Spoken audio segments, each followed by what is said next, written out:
Hi అండి. ఈరోజు మంచి కాకరకాయ పులుసు చేసుకుందామండి. కాకరకాయ అంటే పిల్లలు అందరూ పరిగెడుతూ ఉంటారు, కానీ చేసుకునే విధానంలో చేసుకుంటే మాత్రం కాకరకాయ పులుసు చాలా బాగుంటుందండి. ఇది చేసుకుని యాక్చువల్గా చాలామంది అంటారు, కానీ రాత్రికి చేసుకుని ఉంచుకుని మరుసటి రోజు తిన్నా కూడా చాలా టేస్ట్గా ఉంటుందండి కాకరకాయ పులుసు. ఒకసారి నా విధానంలో ఎలాగా చేయాలో చూపిస్తాను.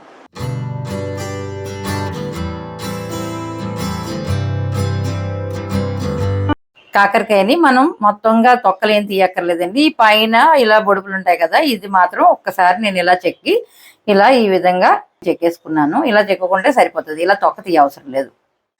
కాకరకాయ పులుసు చేసుకుంటాకి మనకి కాకరకాయలు, పచ్చిమిర్చి, ఉల్లిపాయలు, ఒక అర స్పూన్ మెంతులు, చిన్న బెల్లం ముక్క, అలాగే కరివేపాకు, ఒక టమాటా తీసుకున్నానండి. కాకరకాయ అయితే ఇలా రౌండ్గా కోసేసుకున్నానండి. లేతగా ఉంది కదా, అందుకని పిక్కలు కూడా నేను తీయలేదు. బాగుంది, లేతగా ఉంది అందుకని. ఇప్పుడు మట్టి పాత్రలో పులుసు చేసుకుంటే చాలా టేస్ట్గా ఉంటుంది కదా, మట్టి పాత్రలో పులుసు చేసుకుందాం. ముందుగా స్టవ్ వెలిగించుకుందాం అండి. కడాయి ఎక్కింది కదండి, ఇందులో ఆయిల్ పోసుకుందాం. పులుసుకి మాత్రం కొంచెం మనం ఆయిల్ ఎక్కువే పడుతుందండి. కడాయి మాత్రం పొయ్యి మీద పెట్టిన తర్వాత వేడెక్కడానికి అయితే లేట్ అవుతుందేమో కానండి, దించినప్పుడు మాత్రం దించిన 5 నిమిషాల వరకు ఏదైతే ఉండేమో అది అలా ఉడుకుతూనే ఉంటుందండి. వేడెక్కడమే కొంచెం టైం పడుతుంది. ఇది మట్టి పాత్రకున్న స్పెషాలిటీ అనమాట. నూనె కాయిపోయింది కదండి, ఇప్పుడు ఒక అర స్పూను మెంతులు ఇందులో వేసుకుందాం. ఈ మెంతులు నూనెలో వేగినప్పుడు మంచి సువాసన వస్తుందండి. కాకపోతే ఎక్కువ వేయకూడదు, ఎక్కువ వేగితే చేదు వచ్చేస్తాయి, కొంచెం వేగితే సరిపోతుంది. మెంతులు కొంచెం వేడెక్కాయి కదండి, ఇప్పుడు ఇందులో చిన్నగా కట్ చేసుకున్న ఉల్లిపాయలు వేద్దాం. ఒకసారి ఇలా కలుపుకుందాం అండి. మెంతులు అడుగులు ఉన్నాయి కదా, మాడిపోతాయి మళ్ళీ. ఉల్లిపాయలు చూసారు కదండి, ఇలాగా మనకి ఎర్రగా వేగినాయి కదా. ఇప్పుడు ఇందులో మనం టమాటా వేసుకుందాం, అలాగే పచ్చిమిర్చి కూడా.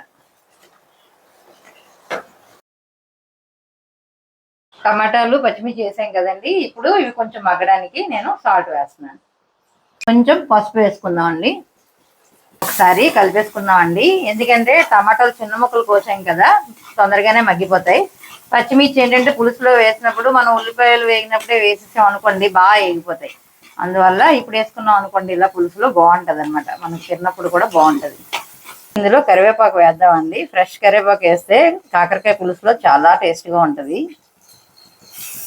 చూసారు కదండి, ఇవన్నీ మగ్గుతున్నాయి కదా, ఆల్రెడీ మగ్గిపోయినాయి కదా. ఇప్పుడు ఈ టైంలో మనం కాకరకాయలు వేసుకుందాం.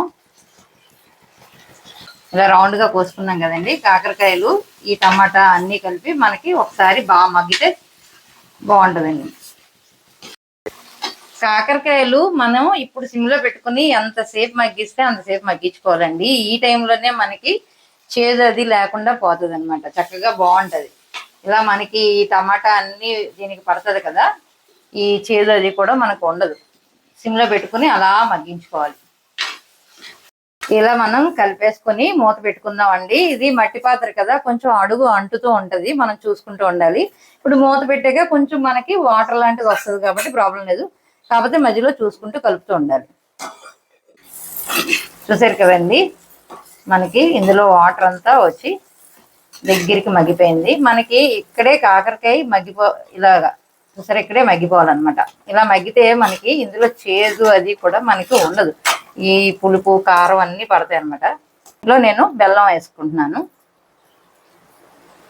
మగ్గుతున్నప్పుడు ఈ బెల్లం వేసాం అనుకోండి, ఈ కాకరకాయ ముక్కలకి మనకి ఆ తీపి కూడా పడుతుంది అనమాట. చాలా మంది పులుసు మరుగుతున్నప్పుడు వేస్తారు, పులుసు మరిగినప్పుడు మనకి వేసామంటే ముక్కకు పట్టదు, అప్పుడు ముక్క చేదుగా ఉంటుంది. ఈ టైంలో మనం బెల్లం ముక్క వేసి ఇలాగా ఒక 5 నిమిషాలు మగ్గించాం అనుకోండి, ఈ బెల్లం తీపంతా ఆ ముక్కలకు పట్టి మనకి చేదు అనిపించవు అనమాట. చూసారు కదండి, మనం ఇందులో పచ్చిమిరపకాయలు, బెల్లం, అలాగే టమాటా కూడా వేసుకున్నాం. ఇవన్నీ తాలూకు పులుపు, తీపి, కారం కూడా దీనికి ముక్కలకి పట్టి చేదు అనేది మాత్రం ఉండదు. ఇప్పుడు దీంట్లో మనం కారం వేసుకుందాం. పులుసుకి కావలసినంత కారం మనం వేసుకుందాం. ఎవరికి ఎంత కారం తింటే వాళ్ళు అంత వేసుకోవచ్చు, ఇష్టాన్ని బట్టి కారం. ఏదైనా సరే పులుసులో కొంచెం కారం అనేది ఎక్కువే పడుతుంది. ఇది కూడా ముక్కలకు పడుతుంది ఇలా. ముఖ్యంగా ఒకటి చెప్పడం మర్చిపోయానండి, చింతపండు పులుసు. మరి పులుసుకి మనకి చింతపండు రసం కావాలి కదా. ఇదిగో నేను చింతపండు గుజ్జుని ఇలాగా తీసుకున్నాను. ఇప్పుడు ఇందులో మనం చింతపండు పులుసు కూడా వేసుకుందాం. చింతపండు మగ్గు వేసాం కదండి. ఇప్పుడు మనం పులుసు పలచగా ఉండాలి కదా, కొంచెం ఇందులో వాటర్ యాడ్ చేసుకుందాం. మనకు కావాల్సినంత వాటర్ యాడ్ చేసుకుని ఒకసారి కలిపేసుకుందాం. మనం ముక్కలు మగ్గడానికి 1 స్పూన్ వేసుకున్నాం కదండి సాల్ట్. ఇప్పుడు దీనికి సరిపడా పులుసు సరిపడా మనం సాల్ట్ వేసుకుందాం. చూసారు కదా, మనం ఈ పలుచగా పెట్టుకుంటే పులుసు కొంచెం మరిగి చిక్కబడుతుంది. ఇప్పుడు ఇందులో ఉప్పు సరిపోయింది లేదో ఒకసారి చూసేద్దాం.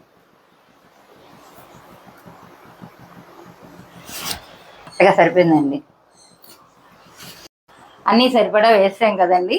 ఇప్పుడు ఒక్క 5 నిమిషాలు పులుసు మరిగితే కనుక కాకరకాయ పులుసు రెడీ అయిపోతుంది. మూత పెట్టి ఒకసారి మరిగించేద్దాం.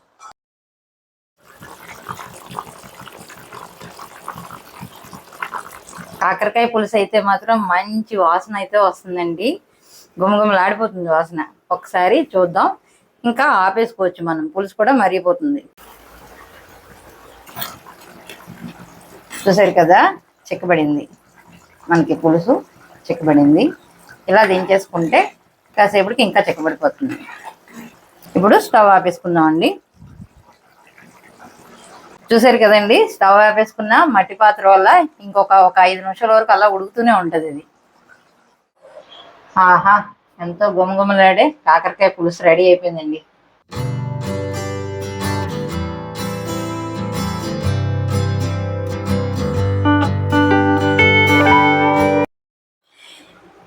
ఇప్పుడు ఈ కాకరకాయ పులుసుని ఇలా పెట్టి ఇక్కడ ఉంచేస్తే, ఇప్పుడు చేసాం కదండి, చక్కగా సాయంత్రం తింటే చాలా చాలా టేస్ట్గా ఉంటుందండి.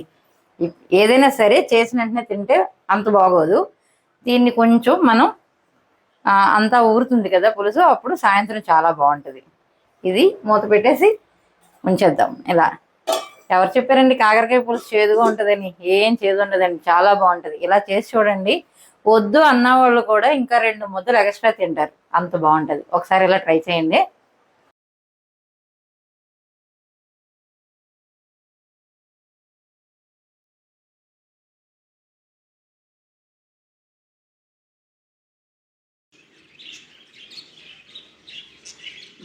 కాకరకాయ పులుసు అయితే అదిరిపోయిందండి, చాలా చాలా బాగుంది. చేదంటే అసలు లేదండి, చాలా బాగుంది. సూపర్గా ఉందండి, ఒకసారి ఇలా ట్రై చేయండి. ఇలా అయితే ఒక్కసారి కాకరకాయ పులుసు మాత్రం ట్రై చేయండి, మర్చిపోకండి. అలాగే వీడియోను లైక్ చేయండి, షేర్ చేయండి, సబ్స్క్రైబ్ చేయడం మర్చిపోవద్దే.